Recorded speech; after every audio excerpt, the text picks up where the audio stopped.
I'm Dr. Roger Loria. I'm a Holocaust survivor, originally born in Belgium.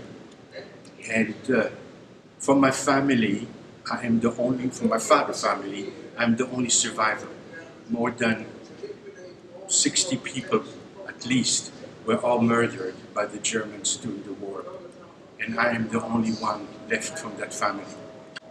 In Belgium, Belgium being a country of the flatlands is usually involved in all the wars, and the Germans needed Antwerp because of the port, the large port, so they clearly used it as a base.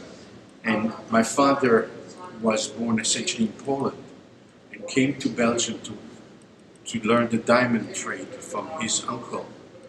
And since he was a Polish born, he became stateless once Germany took over Poland. And as a result, being stateless, you have no existence. You can't get anything done. And he was under fear that the Gestapo would pick him up. My mother and I were born in Belgium, so we were partially protected. So he decided to leave and go to France, what is called France Libre, which was not really true France. I mean, was not free, was under Vichy control, pro-German control. So he went there hoping that he could find some work there and that we would join him.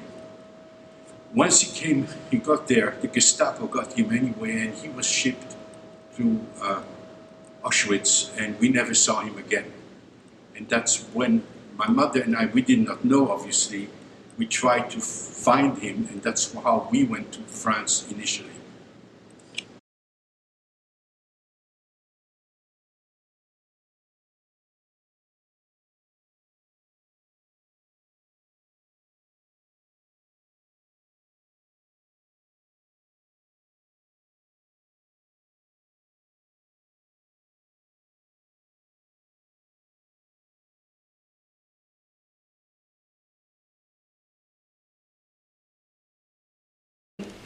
Roger, why is it so important that you retell your story? It is important because I didn't speak for this for 50 years. And my mother didn't want to speak about it much. But after here in the US, when I saw them burning the churches, killing Vietnamese, killing gay people, I said it's time for me to speak because it's coming back again. I was there, I know what it is. We need to warn people, we need to tell them what it is. You cannot forget it. So we should be worried about anti-Semitism now? Very much so. I never would have believed that we see that level of anti-Semitism in the world. When I was, I knew when I was a child there was anti-Semitism even in Belgium after the war.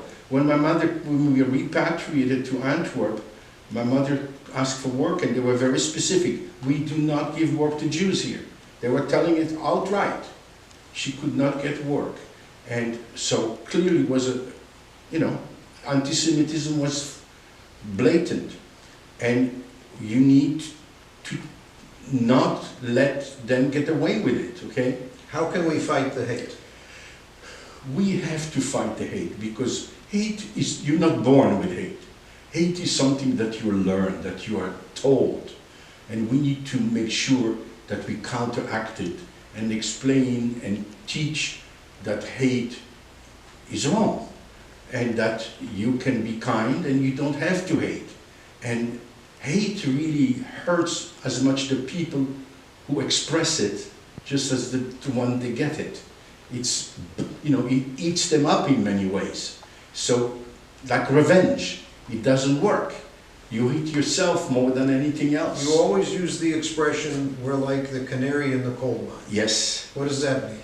We Jewish people are usually the canary in the coal mine. We are the first to be targeted and discriminated against and attacked. And after that, there's the next group comes in. In this country, you have had discrimination against any minority. Irish were discriminated when they came here, very much. There was signs in Boston, Irish not welcome, walk away. Chinese were horribly discriminated. Japanese, the same thing in the camps. Italian in New Orleans were lynched. Any Jews, blacks, any minority is targeted. We, however, are the first, always. And we are like the first target, the easy target. And that's why I say we are the canary in the mine. After us, others get it too. So it's our job to pull people together Yes. to fight against this. Yeah, and join forces with other minority to educate the public that it shouldn't be that way. So, if you want to learn about hate, come to the Virginia Holocaust Museum. See what hate can do. And also stand up against it when you see it. And when we have stand together events with other minorities, particularly with the VCIC and other organizations, come to the events, go online, see what we're doing online, as we're going to be posting more and more programs online, particularly in the process that we're in now with the COVID-19 crisis. Keep talking about our society and how we can build our society and how we can fight hate and come together as people here in the United States of America that value each other and that want to help each other and live in peace. Amen.